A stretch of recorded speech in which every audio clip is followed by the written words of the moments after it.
Derrière toute grande victoire se cachent de nombreux combats. Derrière l'indépendance d'Haïti se cache l'unité des héros et héroïnes de Vertières. Plus de 2 siècles après cette prouesse, le drapeau haïtien reste le plus grand symbole de cette unité qui a ouvert la voie de la liberté au monde entier. Pour les Haïtiennes et les Haïtiens, le drapeau symbolise la fierté. Alors que nous commémorons la célébration de la création du bicolore haïtien, il est temps de prendre quelques minutes pour découvrir l'histoire de ce symbole d'unité, de liberté et de fierté. Après l'arrestation de Toussaint Louverture, suivie de sa déportation en France, où il mourut le 7 avril 1803, Jean-Jacques Dessalines, nouveau chef des insurgés noirs, et Alexandre Pétion, chef des mulâtres, décidèrent en 1803 d'arrêter de se battre aux côtés des Français. Ainsi, le 18 mai 1803, Dessalines retira la bande blanche du drapeau français et fit recoudre par Catherine Flon les bandes bleues et rouges pour former le premier drapeau haïtien, symbolisant l'alliance entre les Noirs et les mulâtres. Dessalines ordonna que les mots « liberté » ou « la mort » y furent inscrits. Lors de la proclamation officielle de l'indépendance d'Haïti, le 1er janvier 1804, les généraux de la Révolution décidèrent de changer la disposition des 2 bandes de tissu. Ainsi, le drapeau bleu et rouge avec les 2 bandes placées en horizontale devint le premier drapeau de la première République noire du monde. Le 20 mai 1805, Dessalines, qui s'est proclamé empereur Jacques Ier, promulgua une nouvelle constitution et adopta un nouveau drapeau. La bande bleue fut changée en noir pour symboliser la mort et la bande rouge est maintenue pour symboliser la liberté. Suite à l'assassinat de l'empereur Jean-Jacques Dessalines le 17 octobre 1806 au Pont-Rouge, le pays fut divisé en 2 parties pendant 14 ans.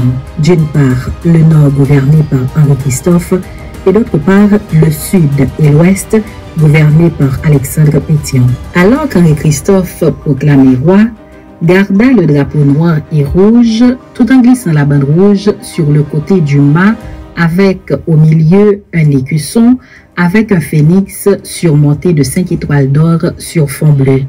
Une couronne fut placée au-dessus du phénix et dans le cercle, une inscription latine Ex Cinerebus Nascitur, qui signifie « Je vais renaître ». Alexandre Pétion reprit le drapeau bleu et rouge de 1804 en y ajoutant « L'union fait la force » et un carré blanc au milieu duquel fut placé les armoiries de la République ornées du bonnet de la liberté. Ce drapeau flotta au Palais national pendant 158 ans jusqu'en 1964. En 1847, Faustin Soulouque fut élu président et en 1849 se proclama empereur. Dans sa constitution de 1849, il adopta le drapeau bleu et rouge, mais remplaça le blason par un écusson. L'empire de Faustin Ier s'est terminé le 15 janvier 1859 et les armoiries de la République revinrent au centre du drapeau. François Duvalier, Papadoc, fut élu président en 1957 et en 1960 s'accapara de tous les pouvoirs. En 1963, il créa le Parti unique. Il vint avec sa nouvelle constitution qui fut adoptée le 25 mai 1964. Il adopta le drapeau noir et rouge le 21 juin 1964. François Duvalier décéda le 21 avril 1971 et fut remplacé par son fils Jean-Claude, proclamé président à vie, qui garda le drapeau noir et rouge de son père. Suite à une grande révolte populaire, Jean-Claude Duvalier, Baby Doc, quitta le pouvoir le 7 février 1986 et 10 jours après, la nation haïtienne adopta à nouveau le drapeau bleu et rouge, ratifié un an plus tard, le 29 mars 1987, lors du plébiscite sur la Constitution de 1987. Jusqu'à aujourd'hui, C'est ce drapeau bleu et rouge disposé horizontalement avec au milieu les armoiries de la République qui continuent de flotter dans le ciel haïtien. 218 ans plus tard, en dépit des nombreux changements qu'il a connus, le drapeau reste le plus grand symbole d'unité et de fierté du peuple haïtien.